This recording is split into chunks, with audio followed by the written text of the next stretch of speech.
Hello friends, आज हम इस वीडियो में BPSC TRE question bank series का सेट 29 देखेंगे, जिसमें महत्वपूर्ण 20 प्रश्नों को सॉल्व करेंगे। इससे पहले ऑलरेडी हमने 28 सेट करा रखा है। इन सभी वीडियो का लिंक डिस्क्रिप्शन में दिया हुआ है या फिर आप प्ले लिस्ट में आके देख सकते हैं। अगर इन सभी का PDF फाइल चाहिए तो हमारा टेलीग्राम चैनल ज्वाइन कर सकते हैं। टेलीग्राम चैनल का लिंक डिस्क्रिप्शन में दिया हुआ है। ठीक, तो चलिए फिर शुरू करते हैं और देखते हैं आज का सेशन। आज का सेशन का पहला सवाल है, निम्नलिखित में से कौन सा एल्कोहल पेय के लिए उपयुक्त है। ऑप्शन है मेथेनॉल, हेक्सेनॉल, एथेनॉल। एक से अधिक होगा या फिर उपयुक्त में से कोई नहीं। इसका सही आंसर है एथेनॉल। दिए गए विकल्पों में से एथेनॉल एल्कोहल पेय के लिए उपयुक्त होता है, जबकि मेथेनॉल और हेक्सेनॉल ये अत्यंत विषैले होने के कारण पीने के लिए अनुपयुक्त होते हैं, अर्थात उपयुक्त नहीं होते हैं। ठीक है, मेथेनॉल और हेक्सेनॉल ज़्यादा ही ये विषैले होते हैं, जिससे कारण से आप पी नहीं सकते हैं। ठीक है, इसके अलावा ध्यान रखिएगा एथेनॉल, जिसे कि एथिल अल्कोहल भी कहा जाता है, इसे अनाज अल्कोहल भी आप कह सकते हैं। और इसे बनाने के लिए मक्का, गन्ना, शक्कर, गेहूँ इत्यादि का उपयोग किया जाता है। ठीक है, और इसका रासायनिक सूत्र होता है C2H5OH। ठीक है, ये अल्कोहल समूह का होता है। इसके अलावा ध्यान रख सकते हैं, इसे कई नामों से इसे जानते हैं। IUPAC नाम इनका इथेनॉल है, लेकिन इसका और अन्य भी नाम है, जैसे कि पूर्ण अल्कोहल, शराब है ना, शराब पीना, या फिर एथिल अल्कोहल, एथिल हाइड्रोक्साइड भी कह सकते हैं, एथिलीन हाइड्रेट भी कह सकते हैं, एथिलॉन भी कह सकते हैं, है ना। तो कई नामों से इसे जाना जाता है। ठीक है, तो फिलहाल आप इसे याद रखिए यहाँ पे कि अल्कोहल पीने के उपयुक्त कौन सा होता है, इसमें एथेनॉल, जबकि मेथेनॉल और हेक्सेनॉल ये क्या होते हैं, बहुत ही विषैला होते हैं, जिसके कारण से ये पीने के अनुपयुक्त होते हैं, पीने के लिए अनुपयुक्त होते हैं। ठीक है, चलिए, पिछला सेशन में हमने मेथेनॉल का सूत्र बताया था, आप लोग कमेंट करके बताइए कि मेथेनॉल का सूत्र क्या होता है। ठीक है, बहुत ही आसान है वैसे, देखिए यहाँ पर वैसे दिया हुआ है मेथेनॉल का सूत्र CH3OH। ठीक है, देखिए कहाँ से बना, ये बना हुआ है मीथेन से, मीथेन वाला से बना हुआ है। तो मीथेन का सूत्र क्या होता है, CH4 होता है, जिससे एक कार्बन और इसके साथ 4 हाइड्रोजन जुड़े होते हैं कुछ इस तरीके से। ठीक है, ये हो गया मीथेन का। इसमें क्या होता है, एक हाइड्रोजन को हटा करके यहाँ पे OH लेकर के आया जाता है। ठीक है, तो देखिए यहाँ पर अब कार्बन हो गया एक, और एक कार्बन, ठीक है, और हाइड्रोजन कितना है यहाँ पर, 3 है, और OH ला के जुड़ा हुआ है ये। ठीक है, तो CH3OH इसका क्या हो जाएगा, इसका अनुसूत्र हो जाएगा मेथेनॉल का। ठीक है, उसी तरीके से एथेनॉल का भी हम लगा सकते हैं। चलिए अगला सवाल है, पानी में घुलने पर उसे कठोर बनाने वाला यौगिक है, कौन सा है। CaCO3, मैग्नीशियम सल्फेट, या फिर CaHCO3 या फिर एक से अधिक होगा, या फिर उपर्युक्त में से कोई नहीं। ठीक है, CaHCO3 को कैल्शियम बाइकार्बोनेट भी पढ़ते हैं।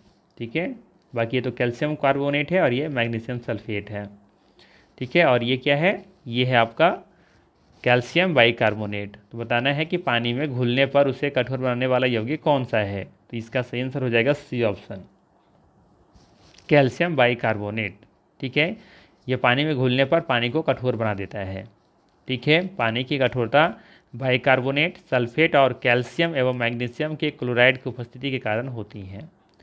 ये आपको याद रखनी है कि पानी की कठोरता बाइकार्बोनेट, सल्फेट और कैल्शियम एवं मैग्नीशियम के क्लोराइड की उपस्थिति के कारण होती हैं। ठीक है ना, तो यहाँ पे C ऑप्शन बिल्कुल ही सही था। चलिए लेते हैं अगला सवाल।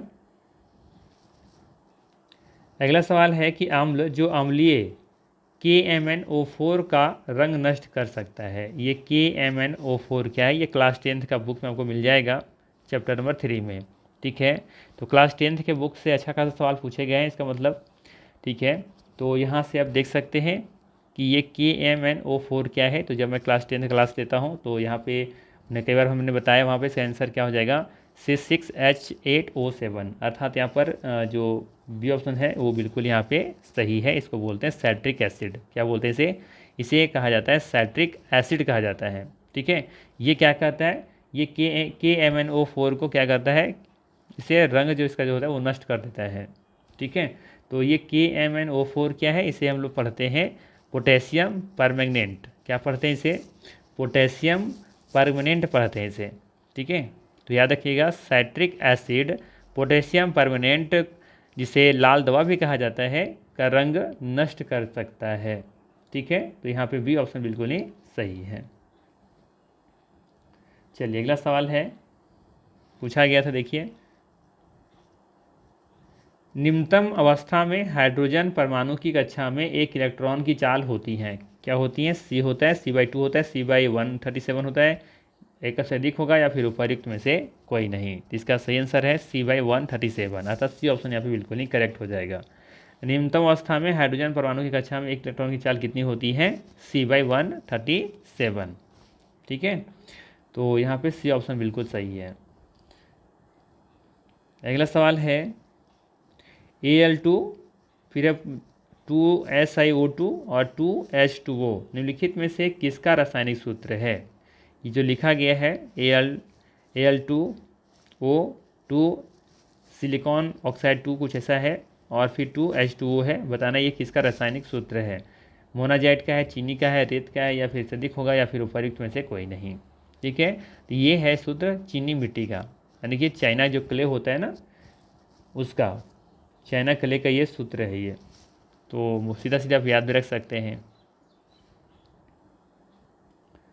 चलिए अगला सवाल पूछा गया था, मिट्टी के तेल के बर्तन में बर्फ़ का एक टुकड़ा डाला जाता है, बर्फ़ के पिघलने पर मिट्टी के तेल की सतह क्या होगी? उठेगी, गिरेगी, वैसे ही बनी रहेगी, एक से अधिक होगा, या फिर उपर्युक्त में से कोई नहीं। वीडियो को पॉज कीजिए और अच्छे से समझिए, इसका आंसर देने की कोशिश कीजिए, क्या होगा?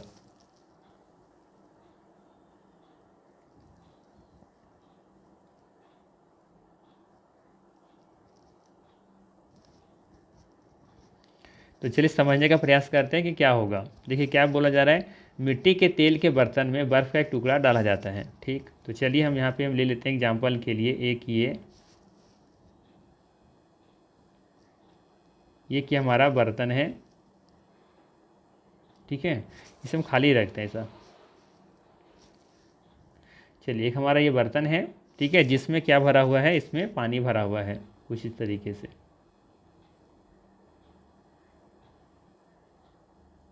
ठीक है, ये पानी भरा हुआ है।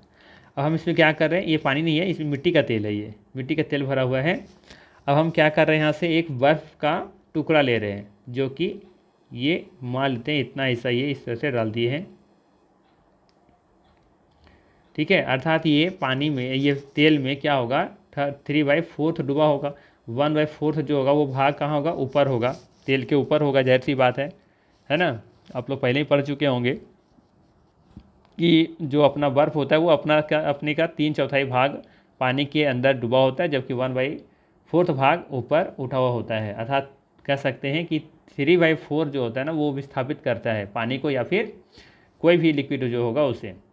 ठीक है, अब क्या बोला है कि एक टुकड़ा डाला जाता है बर्फ़ के पिघलने पर। अब मान लीजिए के चलिए कि ये बर्फ़ क्या हो रहा है, ये बर्फ़ पिघल रहा है, तो पिघल करके क्या होगा? एक लेयर बनाएगा, ना कि इससे मिश्रित होगा। हम लोग जानते हैं कि पानी और तेल ये दोनों कभी मिश्रित नहीं होते हैं। ठीक है, ये अमिश्रणीय प्रकृति के पदार्थ होते हैं। ठीक है, ये मिश्रण मिश्रित नहीं हो पाएगा इसमें, तो नहीं होगा तो फिर क्या होगा? तो जाहिर सी बात है कि ये क्या होगा, एक ऊपर इस तरीके से पानी जो है, ये बर्फ़ जो है पिघलेगा, तो ये पानी का यहाँ पर एक लेयर बना देगा कुछ इस तरीके से। ठीक है, और ये जो ऊपर का जो तेल था वो नीचे चला जाएगा, अर्थात पानी का लेयर क्या होगा? नीचे जाएगा। खुद सोचिए ना कि यहाँ पे बर्फ़ पिघल रहा है, पिघलने के बाद तो पानी तो मिलेगा नहीं, ऊपर एक लेयर बना लेगा, तो लेयर बनाएगा तो ऊपर का जो उठा भाग था, तो वहाँ पे ये जो तेल है वो नीचे डाउन होगा और बर्फ़ पर एक लेयर बनाएगा। तो बर्फ़ के पिघलने पर पूछा है मिट्टी के तेल की सतह की क्या होगी? वो उठेगी, गिरेगी, या वैसे ही बने रहेगी? तो वो गिर जाएगी। ठीक है, तो कॉन्सेप्ट वाला क्वेश्चन था, इजी क्वेश्चन था, बस सिर्फ समझना था। यही पानी होता तो फिर वही रहता, स्थिति बदलती नहीं। लेकिन यहाँ पर एक क्या है, यहाँ पर तेल है और बर्फ़ का टुकड़ा है, तो ये दोनों मिश्रण होंगे नहीं, तो इसका मतलब है कि वो एक लेयर बनाएगा ऊपर में, तो लेयर बनाएगा तो जाहिर सी बात है वो पानी जो है, माफ़ कीजिएगा, जो तेल है वो नीचे की तरफ गिर जाएगी। ठीक है, ये जो यहाँ पर है बना हुआ, ये वाला जो पार्ट है, ये जो पार्ट है वो नीचे सरक करके आएगा और ये नीचे बना देगा, इस तरह से तेल हो जाएगा और उसके ऊपर एक बर्फ़ का लेयर बन जाएगा। ऐसे आई बात समझ में? चलिए, तो यहाँ पे गिरेगा, इसका सही आंसर होगा। चलिए अगला सवाल है कि लुईस की अवधारणा निम्नलिखित में से किसके बर्ताव को व्याख्यात करता है या फिर व्याख्या करता है। ऑप्शन है क्षार, लवण, प्रोटेनिक एसिड, एक से अधिक होगा या फिर उपर्युक्त में से कोई नहीं। सही आंसर है क्षार। ठीक है, याद रखिएगा क्षार इसका सही आंसर है। जीएन लुईस ने अम्ल और क्षार का वर्णन करने के लिए एक वैकल्पिक अवधारणा प्रस्तावित किया था। इन्होंने संरचना और बंधन के आधार पर अम्ल और क्षार की सामान्यीकृत व्याख्या दी थी। ठीक है, इसी तरह से आप कह सकते हैं दिए गए विकल्प में से ए ऑप्शन बिल्कुल यहाँ पे सही है।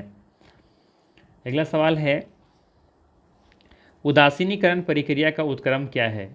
सवाल है उदासीनीकरण प्रक्रिया का उत्क्रम क्या है। ऑप्शन है फॉर्मेशन, स्प्लिटिंग, हाइड्रोलिसिस या फिर एक से अधिक होगा या फिर उपर्युक्त में से कोई नहीं। तो यहाँ पे सबसे पहला समझते हैं उत्क्रम क्या है। उत्क्रम का मतलब होता है उल्टा, विपरीत। तो उदासीनीकरण प्रक्रिया का विपरीत प्रक्रिया को क्या कहेंगे। फॉर्मेशन कहेंगे, स्प्लिटिंग कहेंगे, फिर हाइड्रोलिसिस कहेंगे। तो इसका आंसर होगा हाइड्रोलिसिस। उदासीनीकरण प्रक्रिया का विपरीत या उल्टा क्या होगा, हाइड्रोलिसिस होगा। जिस तरीके से अम्ल और क्षार को हम लोग जब मिलाते हैं तो क्या होता है, उसे उदासीनीकरण कहते हैं। अब वो जैसे मान लेते हैं कि उदासीनीकरण से हम लवण बनाए, तब लवण को तोड़ करके वापस अम्ल और क्षार की प्रक्रिया में लाने का जो स्थितियाँ होंगी ना, उसे ही हाइड्रोलिसिस कहा जाएगा। ठीक है, जैसे ये बेस है, ये बेस है और ये मान लेते हैं ये एसिड है। बेस और एसिड को जब हम रिएक्शन करवाते हैं तो क्या बनता है, तब बनता है सॉल्ट। अब ये सॉल्ट जो बना है इसे क्या कहेंगे, ये दोनों की जब रिएक्शन करवाएंगे तो क्या बना, सॉल्ट बना। और इस प्रक्रिया को क्या कहेंगे, उदासीनीकरण कहेंगे। अब हम क्या कर रहे हैं, इस सॉल्ट को तोड़ने के काम करेंगे। तोड़ करके वापस हम इसे क्या करेंगे, एसिड और जब बेस तोड़ेंगे तो इस प्रक्रिया को उत्क्रम कहा जाएगा या फिर विपरीत प्रक्रिया कहेंगे, और जिसे हम लोग कहेंगे हाइड्रोलिसिस कहेंगे। आई बात समझ में। तो यहाँ पे सही आंसर क्या हो जाएगा, सी ऑप्शन। ठीक है, चलिए यहाँ से समझ सकते हैं वही चीज़ लिखा हो गया होगा कि अम्ल और क्षार की प्रतिक्रिया को उदासीनीकरण प्रक्रिया के रूप में जाना जाता है। बिल्कुल सही। उदासीनीकरण प्रक्रिया का उत्क्रम अर्थात उल्टा क्या कहलाता है, हाइड्रोलिसिस कहलाता है। इस अभिक्रिया के उत्पाद अम्ल और जल हैं। उदाहरण के लिए सोडियम हाइड्रोक्साइड NaOH के साथ हाइड्रोक्लोरिक अम्ल HCl अभिक्रिया से सोडियम क्लोराइड बनता है अर्थात लवण बनता है। और कुछ अतिरिक्त यहाँ पे कुछ छूटा हुआ है कि अणुओं का विलयन बनता है। खैर ये छोड़िए, यहाँ पर सही से नहीं लिखा गया है, टाइपिंग में मिस्टेक है वैसे।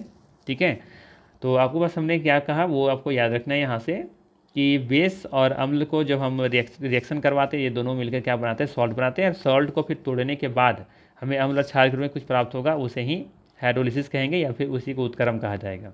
ठीक है, बस आपको ये याद रखनी है। चलिए अगला सवाल लेते हैं। निम्न में से कौन सा कोलाइड नहीं है। बताना है कि निम्नलिखित में से कौन सा कोलाइड नहीं है। ठीक है, अच्छा यहाँ पे एक चीज़ बताना भूल गया, यहाँ पे जो हाइड्रोलिसिस है ना, इसे ही जल अपघटन अभिक्रिया भी कहते हैं। जल अपघटन, हाइड्रोलिसिस प्रक्रिया को ही अपघटन कहते हैं हिंदी में। अगर कभी हिंदी वाले बच्चे अगर कभी जल अपघटन देखें तो समझना है कि वो उदासीनीकरण प्रक्रिया की ये विपरीत है, उल्टा है, जल अपघटन या फिर हाइड्रोलिसिस। ठीक है, चलिए तो यहाँ पे मेरा सवाल क्या था कि निम्न में से कौन सा कोलाइड नहीं है। ऑप्शन दे रखा है रक्त, सिरका, धुआं, एक से अधिक होगा या फिर उपर्युक्त में से कोई नहीं। कोलाइड का मतलब ये है कि जो पूरी तरीके से घुलनशील हो। ठीक है, घुलने के बाद वो आपके उसे जो सूक्ष्म कण हो दिखाई ना दे। ठीक है, तो यहाँ पे देखें रक्त और धुआं ये दोनों कोलाइडी विलयन के उदाहरण है, जबकि सिरका आपका इसका सही आंसर है। ठीक है, ये क्या है, ये सिरका आप देखेंगे पानी में पूरी तरीके से घुल जाता है, इससे आपको पार्टिकल्स आपको दिखाई नहीं देंगे। ठीक है, तो ये कोलाइड नहीं है, जबकि रक्त है, धुआं है। इसके अलावा आप देखेंगे रक्त धुआं तो है ही, इसके अलावा स्याही है, जेली है, दूध है, ये सभी कोलाइडी के उदाहरण हैं। इसके कण इतने सूक्ष्म होते हैं ना, इतना छोटे होते हैं कि आपको दिखाई नहीं देंगे, लेकिन फिर भी ये विषम कह सकते हैं विषमांगी मिश्रण के उदाहरण होते हैं। दो तरह के मिश्रण होते हैं, एक होता है समांगी मिश्रण और दूसरा होता है विषमांगी मिश्रण। ठीक है, तो समांगी मिश्रण का उदाहरण हम ले लें, जैसे नमक और जल। ठीक है, ये दोनों को जब घोलेंगे तो आपको नमक की दिखाई उसके पार्टिकल्स दिखाई नहीं देंगे, और ये अस्थायी रूप से घुले हुए रहेंगे, अस्थायी रूप से घुले हुए रहेंगे, अस्थायी नहीं, अस्थायी रूप से घुले हुए दिखाई देंगे। ठीक है, आप जल में नमक घोल दीजिए वो लाखों साल कई सालों के बाद भी आप देखेंगे कि वो नमक उसमें जमता नहीं है, बैठेगा नहीं। उसी तरह से आप चीनी का भी ले सकते हैं। ठीक है, तो ये भी आप देखेंगे प्रॉपर तरीके से पूरा घुल जाएगा और ये कभी आपके से पार्टिकल्स दिखाई नहीं देंगे। जैसे आप एग्जांपल लेते हैं, इसका एक और सामान्य मिश्रण को उदाहरण ले सकते हैं। ये हमारा क्या है, पानी लीजिए और इसमें हमने क्या किया, नमक घोल दिया है। तो आप इस ग्लास में से आप कहीं से भी एक चम्मच अगर उठाते हैं पानी, तो वो उसकी जो मिठास है वो आपको, नमक है तो थोड़ा सा वो उसका अपना रूप होगा। मान लेते चीनी घोले हैं तो चीनी का कहीं से भी अगर एक चम्मच उठाते हैं तो आपको बराबर ही मिठास महसूस होगा। ऐसा नहीं कि यहाँ पर ज़्यादा मीठा होगा, यहाँ पर कम मीठा होगा, यानी कि बराबर तरीके से वो मिठास सबको महसूस होगी। तो उसी को कहेंगे समांगी मिश्रण, समान तरीके से मिला हुआ है। ठीक है, अब विषमांगी में क्या होगा, जैसे कि विषमांगी में ले लेते हैं, जैसे पानी है और पानी में घिरा ला के कीचड़ मिला देते हैं, तो ये क्या है, ये विषमांगी मिश्रण के उदाहरण है। अब एक और ले लेते हैं, जैसे कि इसमें ले लेते हैं पानी और इसमें ला के मिला दिए दूध। तो दूध मिलाने के बाद आपको देखें दिखाई तो देगा कि ये सब पार्टिकल्स दिखाई नहीं देंगे, इतना सूक्ष्म होते हैं वो, इतना छोटे होते दिखाई नहीं देते हैं। लेकिन ये किसका उदाहरण है, विषमांगी का ही उदाहरण है, क्योंकि इसके बाद कुछ समय के बाद इसके पार्टिकल्स बैठने शुरू हो जाते हैं। ठीक है, तो यहाँ पर रक्त हो गया, धुआं हो गया, ठीक है, स्याही है, जल है, जेली है, दूध है, ये सभी विषमांगी के उदाहरण है, या फिर कह सकते हैं ये कोलाइड हैं, कोलाइडी मिश्रण के उदाहरण हैं। ठीक है, तो ये आपको याद रखना है। ये कह सकते हैं अस्थायी तौर से ये घुले तो होते हैं, लेकिन इसके जो पार्टिकल्स होते हैं वो कुछ समय के बाद आपको देखेंगे तो बैठना शुरू हो जाता है। ठीक है, चलिए, तो यहाँ पे सही आंसर है बी ऑप्शन। अगला सवाल है, माचिस के डिब्बी में रगड़ने वाली सतह पर मौजूद मुख्य रासायनिक घटक क्या है। माचिस के डिब्बे में रगड़ने वाली सतह पर मौजूद मुख्य रासायनिक घटक क्या है। तो आसान सा सवाल है, सही आंसर क्या हो जाएगा, ये फास्फोरस हो जाएगा। क्या हो जाएगा, फास्फोरस, बी ऑप्शन सही है। माचिस के डिब्बे में रगड़ने वाली सतह पर मौजूद मुख्य रासायनिक घटक लाल फास्फोरस तथा बारीक पिसा हुआ कांच का पाउडर होता है। लाल फास्फोरस एक अत्यधिक प्रतिक्रियाशील और ज्वलनशील पदार्थ होता है। जब माचिस की तिल्ली की डिब्बी पर रगड़ा जाता है तो क्या होता है, वहाँ पे एक घर्षण पैदा होता है, और वही गर्मी के कारण लाल फास्फोरस माचिस की तिल्ली में मौजूद पोटेशियम क्लोरेट के साथ रासायनिक प्रतिक्रिया से गुजरता है, जिसके कारण उसके बीच में एक अग्नि या फिर लौ उत्पन्न होती है और वो तिल्ली जल उठती है ना। तो यहाँ पे बी ऑप्शन बिल्कुल ही करेक्ट हो जाएगा। ठीक है, चलिए,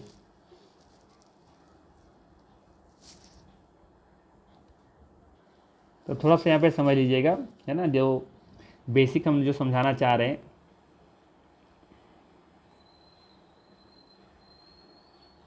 जैसे ये माचिस का डिब्बी है ना, और यहाँ पे मान लेते हैं ये वाला पॉइंट, ये इसका सतह है। तो इस सतह पर क्या होगा, इस सतह पर क्या है, इस सतह पर जो होगा ना, ये सतह पर लाल फास्फोरस होता है। क्या होता है, लाल फास्फोरस होता है और बारीक पिसा हुआ कांच का पाउडर होता है। ठीक है, जबकि जो माचिस का जो तिल्ली होता है, ये तिल्ली, ठीक है, तो इस तिल्ली पे देखेंगे कि क्या होता है, इसमें होता है पोटेशियम क्लोरेट होता है। क्या होता है, पोटेशियम क्लोरेट होता है।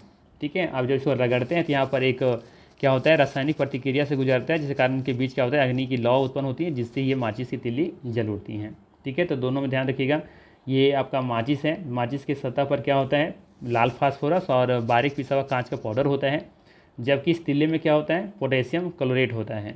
ठीक है, चलिए, बाकी ग्रेफाइट तो जान ही रहे हैं, ये अधातु होता है और ये एकमात्र ऐसा धातु है जो विद्युत का सुचालक होता है। ठीक है, कार्बन का प्रूफ भी है ये। चलिए, अगला सवाल है, क्षारीय बेसिक लेड कार्बोनेट का व्यापारिक नाम क्या है। बताना है, क्षारीय लेड कार्बोनेट का व्यापारिक नाम क्या है। सफ़ेद वाइट लेड, सिंधुज रेड लेड कहते हैं, लिथार्ज कहते हैं, एक से अधिक होगा, या फिर उपयुक्त में से कोई नहीं।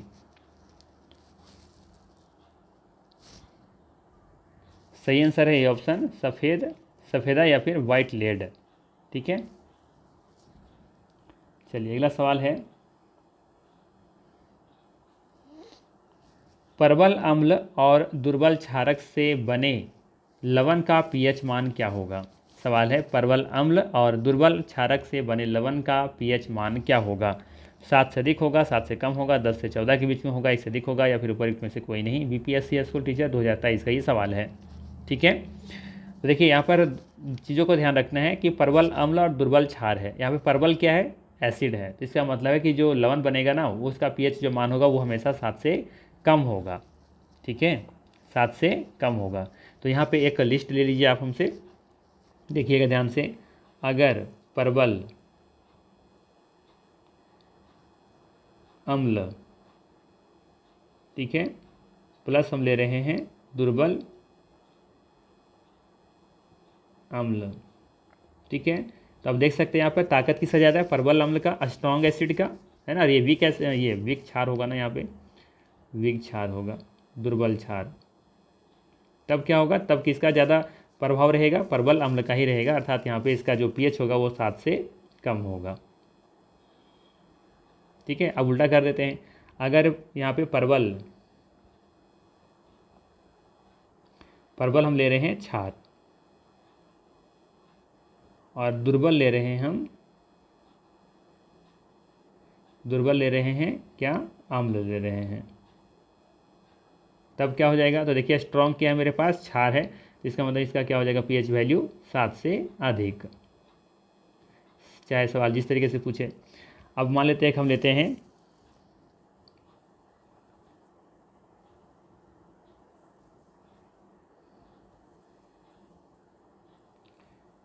अब हम ले रहे हैं एक यहाँ पे प्रबल क्षार, ठीक है, और एक ले रहे हैं दुर्बल ये प्रबल अम्ल ले रहे हैं।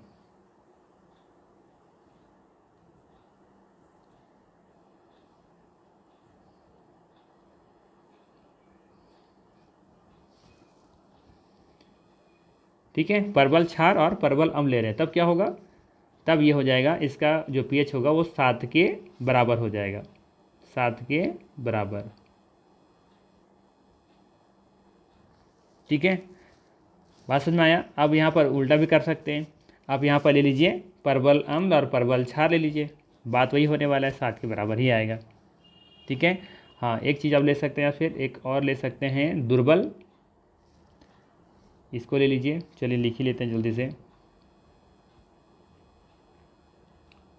अगर दुर्बल क्षार है और प्रबल अम्ल है, नहीं दोनों दुर्बल ही लेना होगा, दुर्बल अम्ल, तो भी इसका पीएच मान 7 के बराबर ही होगा, या फिर इसको उदासीनीकरण भी आप कह सकते हैं। आई बात समझ में, प्रबल अम्ल या दुर्बल क्षार हो 7 से कम होगा, अर्थात जिसको देखिए ना, जिसमें ज़्यादा स्ट्रॉन्गेस्ट क्या दिख रहा है, जो स्ट्रॉन्ग होगा वो अपना मान, अपना जो प्रकृति वो बना कर रखेगा। लेकिन देखिएगा तीसरा में देखिएगा तो प्रबल क्षार और प्रबल अम्ल है, प्रबल क्षार और प्रबल अम्ल है, ठीक है, तो ये दोनों स्ट्रॉन्ग ही है, तो 7 के बराबर हो जाएगा, एक दूसरे को न्यूट्रलाइज कर देगा। और दुर्बल क्षार और दुर्बल अम्ल है तो ये भी न्यूट्रलाइज करेगा एक दूसरे को, तो ये 7 के बराबर ही होगा, ठीक है। चलिए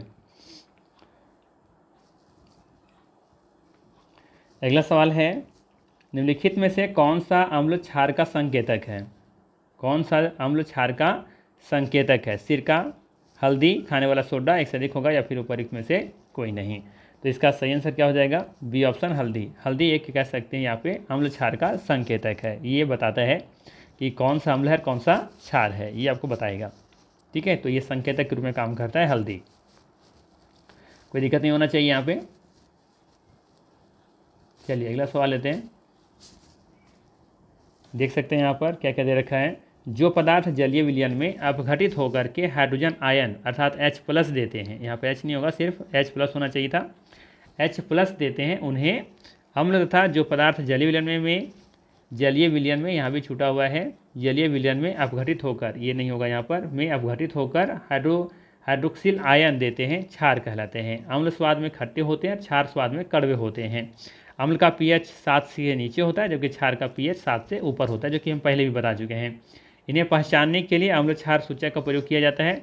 अम्ल क्षार के प्राकृतिक सूचकों में हल्दी है, लाल बंदा गोभी का पत्ता है, गुड़हल है, फूल है इत्यादि है, ठीक है।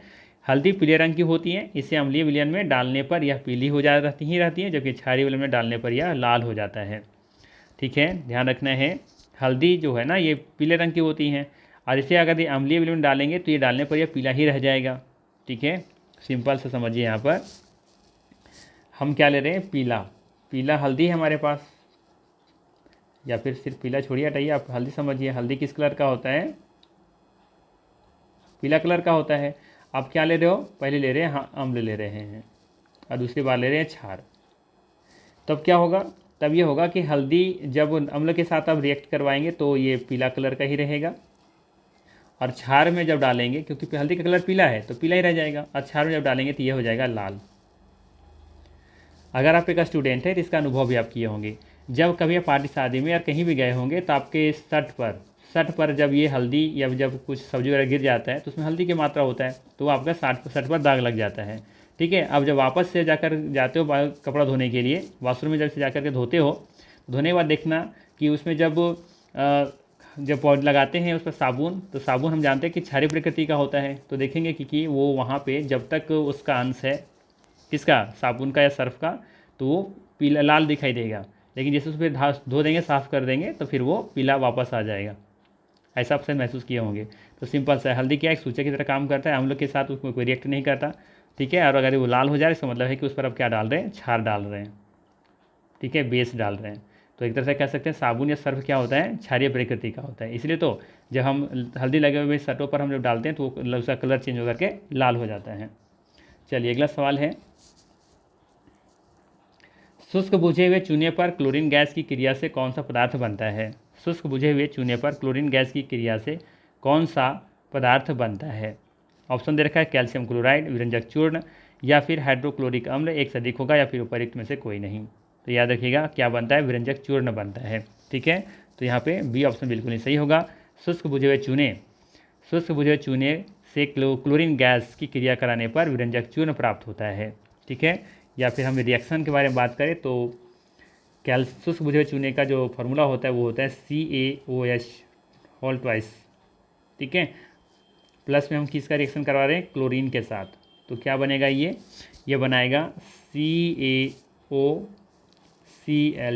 + H2O। ठीक है, तो ये इसका रासायनिक सूत्र है इसका।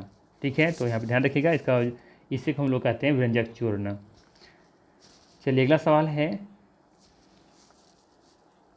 निम्नलिखित में से कौन नीले लिटमस को लाल में बदल देता है। बताना है कि निम्नलिखित में से कौन नीले लिटमस को लाल में बदल देता है। तो नीले लिटमस के लिए सूत्र था अनिल। क्या था सूत्र, अनिल था।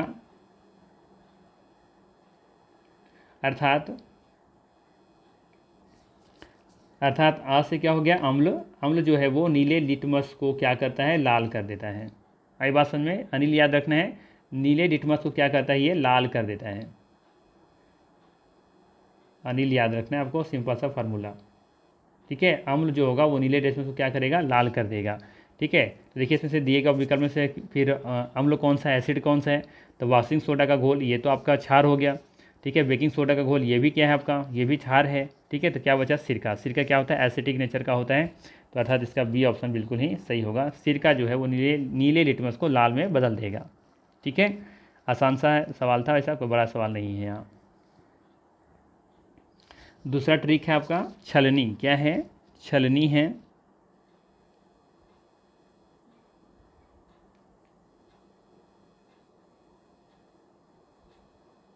ये क्या हुआ, इसे क्या रख सकते हो, फिर छलनी लिखिए तो भी काम बन जाएगा आपका, छलनी। तो ये जो क्षार होता है ना, तो लाल लिटमस को क्या करेगा, वो नीला कर देगा। क्षार होगा तो लाल लिटमस को नीला में बदल देगा। ठीक है, तो ये दो ट्रिक आप याद रख सकते हैं। चलिए अगला सवाल है, रासायनिक भाषा में जंग क्या है या मोर्चा क्या है। तो इसे कहा जाता है फेरिक ऑक्साइड। ठीक है, ध्यान रखिएगा, केवल फेरिक ऑक्साइड इसका सही आंसर है। रासायनिक भाषा में मोर्चा या जंग को फेरिक ऑक्साइड कहा जाता है, अर्थात सी ऑप्शन सही है। ये भी आसान सवाल है कि सूखी बर्फ क्या है, ये एक ठोस कार्बन डाइऑक्साइड है ना। तो यहाँ भी ज़्यादा डिस्कस करने की जरूरत नहीं, कई बार आप लोग पढ़ चुके होंगे। इजी सा सवाल है कि सूखी बर्फ क्या है, ड्राई आइस क्या है, तो ये सॉलिड कार्बन डाइऑक्साइड है। ठीक है, देख सकते हैं यहाँ पर, सूखी बर्फ कार्बन डाइऑक्साइड CO2 का ठोस रूप है। एक अणु जिसमें एक कार्बन परमाणु होता है जो दो ऑक्सीजन परमाणु से बंधा होता है। सूखी बर्फ रंगहीन, गंधहीन एवं गैर ज्वलनशील होती हैं तथा पानी में घुलने पर घोल के pH को कम कर सकती हैं, जिससे कार्बोनिक एसिड अर्थात H2CO2 बनाता है। ठीक है, तो ये भी याद रख सकते हैं। चलिए अगला सवाल है कि निम्न ऑक्साइडों में से कौन सा जल में घुलनशील है। बताना है कि निम्न ऑक्साइडों में से कौन सा जल में घुलनशील है। ऑप्शन है CaO, FeO, या फिर ZnO, एक से अधिक होगा या फिर उपयुक्त में से कोई नहीं। Calcium oxide, ferrous oxide, zinc oxide, तो इसका सही आंसर हो जाएगा कैल्शियम ऑक्साइड। कैल्शियम ऑक्साइड जल में घुलनशील है, जबकि फेरस ऑक्साइड, जिंक ऑक्साइड ये दोनों घुलनशील नहीं है। ठीक है। अगला सवाल है कि साबुन उद्योग का उपजात क्या है, अर्थात कहाँ पे इसका प्रयोग हो सकता है। Naphthalene, caustic soda, glycerol. दिए गए विकल्पों में से बताना है कि कौन सा साबुन उद्योग का उपजात है। एक से अधिक होगा, उपयुक्त में से कोई नहीं। BPSC TRE 3.0 6 to 8 के एग्जाम में पूछा गया सवाल। तो इसका सही आंसर है ग्लिसरॉल, सभी को पता होगा। ठीक है, साबुन उद्योग का उपजात ग्लिसरॉल है। ठीक है, चलिए ये भी ध्यान रख सकते हैं कि ये साबुन जो होता है ये उच्च वसा अम्लों के सोडियम लवण होते हैं। अच्छा, जानते हैं कि आप लोग कि अच्छे साबुन में 10% से अधिक नमी नहीं होनी चाहिए। एक अच्छा अगर कोई साबुन है तो उसमें 10% अधिक नमी नहीं होनी चाहिए। ठीक है ना, ये भी सवाल पूछा गया है शायद। अच्छा साबुन होने के लिए उसमें 10% से अधिक नमी नहीं होनी चाहिए। अगला सवाल है, निम्नलिखित में से कौन सा एम्फोटेरिक अणुओं में शामिल है। एम्फोटेरिक मतलब उभयधर्मी, है ना। तो बताना है कि निम्नलिखित में से कौन सा एम्फोटेरिक अणुओं में शामिल है।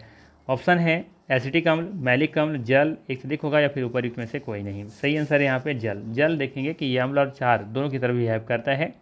ठीक है, तो यहाँ पे सही आंसर क्या हो जाएगा, सी ऑप्शन हो जाएगा इसका सही आंसर। ठीक है, BPSC आंसर भी यही दिया है। याद रखना है कि जल एम्फोटेरिक अणुओं में शामिल किया जाता है। एम्फोटेरिक ऑक्साइड अम्ल और क्षार के रूप में कार्य कर सकता है। यह अम्ल और क्षार दोनों को निष्क्रिय कर देता है।